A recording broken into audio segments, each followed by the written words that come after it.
Welcome to the Karnak Code, a star walk through the underworld with Opal Unicorn.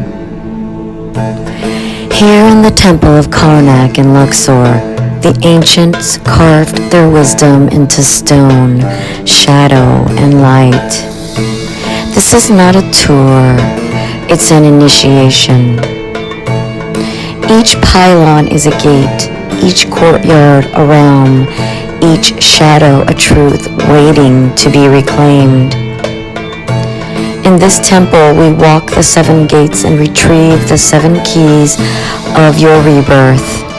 Just as Inanna, the ancient goddess of Sumeria, descended through the 7 gates of the underworld, you now descend through your chart of astrology, your star chart. Cast the ways of your shadows and your origins. This journey takes you through your mirrors, your burdens, your creative fire, your roots, your truth, your worth, and finally, your rebirth. Enjoy the journey into the dark side. The Karnak Code with Opal Unicorn begins.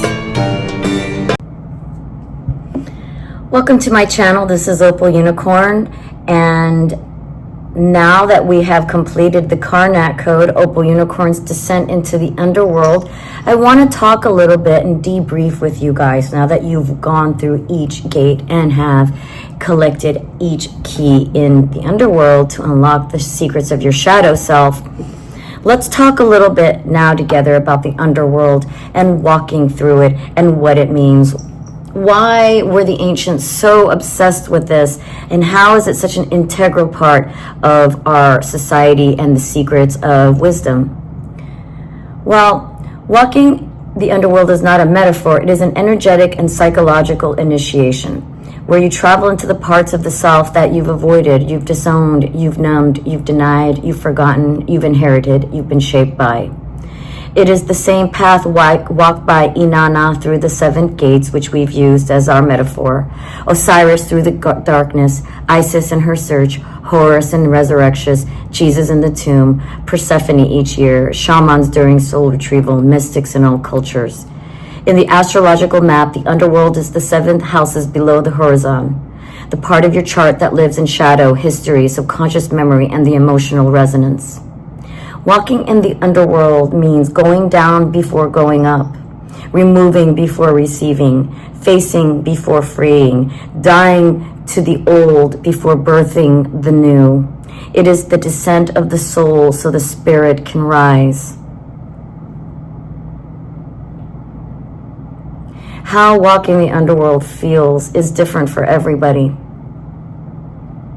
But here are some words and feelings that describe it. It feels raw, sacred, uncomfortable, liberating, cosmic, physical, emotional, psychic, ancestral, transformative. Different people feel it differently, but these are the common sensations and emotional states. Emotional surfacing. Old memories, forgotten hurts, suppressed fears rise like ghosts, asking to be witnessed.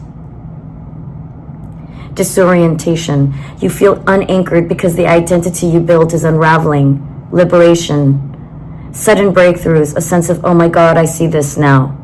Clarity floods, patterns making sense, crystallizing, truth becoming undeniable. Lightness, at each gate is passed, people report feeling lighter, clearer, calmer, more embodied, more sovereign, more grounded. Power returning, like retrieving lost energy stored in trauma or memories. Identity dissolving, the old self falls away, not painfully, but inevitably. Identity dissolving, rebirth rising. At the 7th gate, I now sense of I am emergence. A strong, honest, present, true, a new sense, a now sense. Walking the 7 gates changes how you relate. You see projection and patterns instantly. You don't overgive or abandon yourself. Your inner child holds the pen again. Your emotions become teachers, not enemies. Your internal voice is clearer and kinder. Your worth becomes inherent, not earned. You show up, your identity becomes aligned, not performed. Your entire energetic architecture shifts. After walking the underworld, your path is no longer about your shadow. It becomes about embodied creation. Here's the next phase of the journey. This is what it should look like in integration. Quieter instincts, stronger boundaries, different choices, new clarity, sudden endings, sudden beginnings, inner calm mixed with outer shifts. This is where the new self begins to reorganize your life from the inside out. Because once you make a pact to go into the underworld, you will never be the same. This is what the ancients knew. This is why we go to ancient Egypt, why we go to the Pyramid of Giza, to King Khufu, pharaoh of Egypt, and why we go into the sarcophagus and die and have rebirth in that pyramid. Why we go there and feel those shifts as an ascension chamber. We go there, and the ancients went there to travel out of space and time, to ascend into their highest form of self, to shift all our electromagnetic frequencies, align to our highest self. So when we face ourselves in that death space and life space, like in the Great Pyramid, like when we go through the 7 gates, 7 keys temple in Karnak, it should look like releasing these old connections, cleaning your environment, reorganizing your routines, rewriting your stories, stepping into new identity, speaking your truth, choosing differently without forcing it. The Egyptians worshipped death because death gave you rebirth. If you didn't die, you couldn't be reborn. It wasn't about death in the only black void. It was about the black void giving you light within the journey of now, within the sun. In order to truly embody the light, you must understand the darkness, and that is the shadow that walks with you every day as you face the sun. Behind you is your shadow, and it will never go anywhere. It is always behind you, following you, because it is you.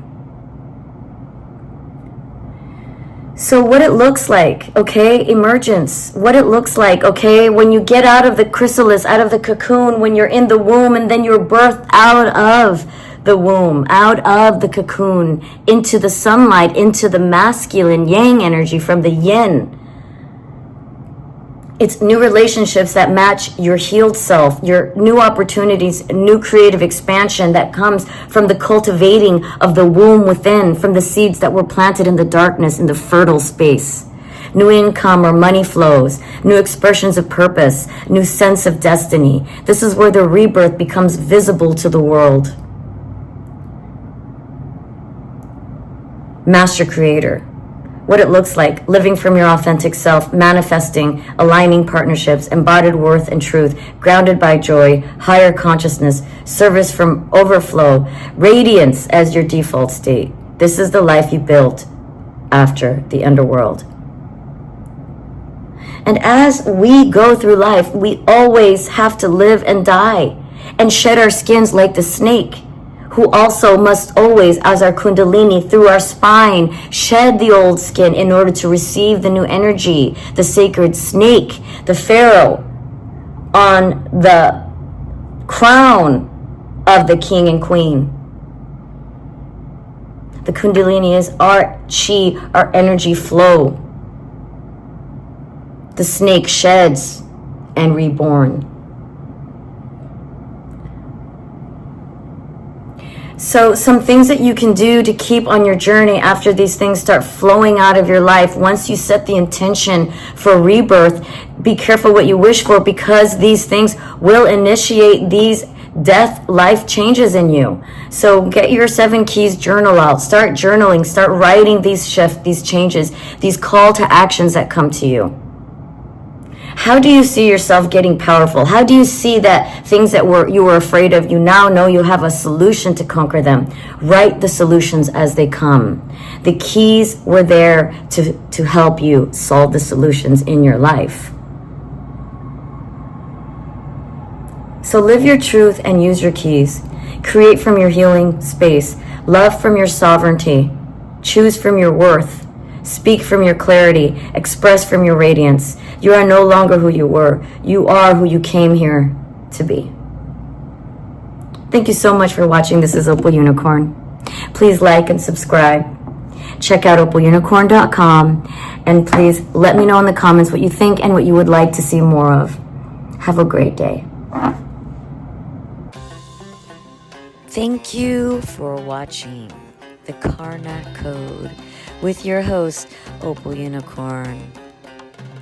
Please like, subscribe, and share my videos with your friends and like-minded colleagues. Also watch for my website, opalunicorn.com, for my offers and classes available. Till the next time, may I see you in the clouds and in the stars.